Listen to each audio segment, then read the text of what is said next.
Well, the significance of the testimony is that these are people that are ready to come out and be patriotic Americans and tell what they know going on within the organization. When I first talked with you about this, you said from your experience, the longer they, meaning the DOJ, waits, the more they stonewall, the more they have egg on their face. And from the evidence and the information from the agents who have come forward, what have you been able to find out about just how high in the Justice Department this scandal goes? Well, I still can't answer your question, except the more they stonewall, the suspicion you have, the higher up it goes.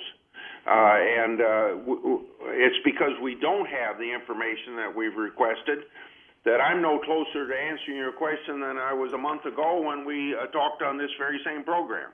Well, and I know that on Wednesday, John Dotson, the ATF special agent and the whistleblower who has come forward, he said, and it really strikes a nerve, he says he doesn't think anybody can really grasp how long we're going to be dealing with this, the fallout from this.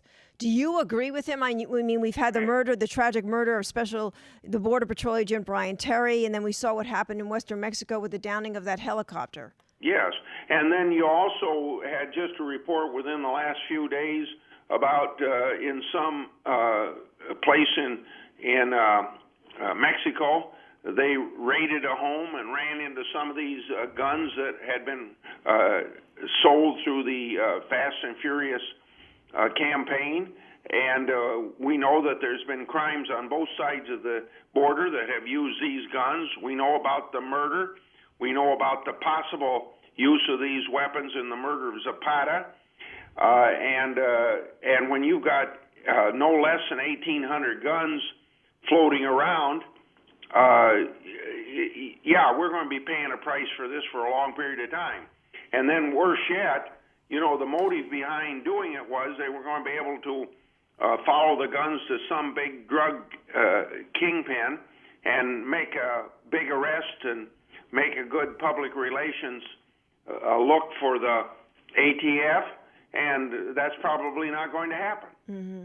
You yourself are going to testify, from what I understand. Yeah, I'm going to testify, and we've got some documents that we're releasing for the first time, and we're going to release the first of several reports that we're going to put out on this. What do you think is the most revealing information coming from that? Well, I think the most revealing information is the fact that long before I learned about this through whistleblowers, we had people within the ATF that were good, law-abiding people, wanting to do what's right, sending messages up to headquarters in Washington, D.C., this isn't going to work. Mm-hmm. And consequently, the only reason it's out now is because we've had these brave souls that we call whistleblowers that are willing to become public. Do you see these hearings as laying the groundwork for holding Attorney General Eric Holder in contempt? I know there's been talk about that. I think you got to get into the hearings and get more information in order to answer that question. Mm-hmm. But listen, holding in contempt is quite different than asking for resignation or impeachment, because he's got to respond to the subpoenas where they involve him personally. If they don't involve him personally, then whoever they involve, they have to show or they are in contempt. Mm-hmm. Do you see that happening, criminal charges because of this? Not being a lawyer, I don't know how far contempt goes, but it is a prosecution that has to take place, and I would see that it's very necessary for Congress to make sure that its subpoenas are enforced, or if they aren't enforced, it's going to be like an unloaded shotgun.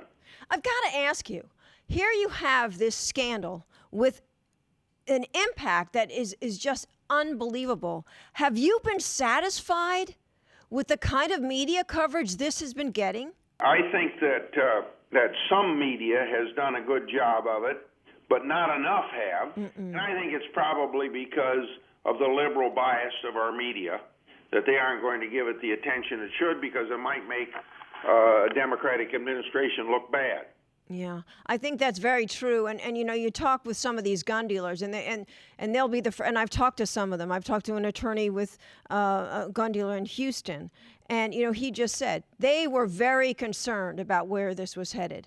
They were made out to be the bad guys initially, and it didn't turn out that way. Well, some of them were the good guys in the sense that we have some email that went to headquarters here that said that, you ought to be concerned about whether this is going to work out the way you want it to work out. And we're somewhat giving the same caution that the ATF whistleblowers were given. Mm-hmm. What do you think needs to be done with ATF? I mean, do you think that they need to pull in the reins as far as the scope of the operations, considering what we've seen out of this scandal? Well, I think, first of all, we need to find out who's responsible and what was behind it. And maybe one of the things that could happen is if it's somebody high up in ATF or high up in justice and they get fired for such stupid ideas, that may take care of it. If it isn't, then I think a review of what they're doing ought to be necessary.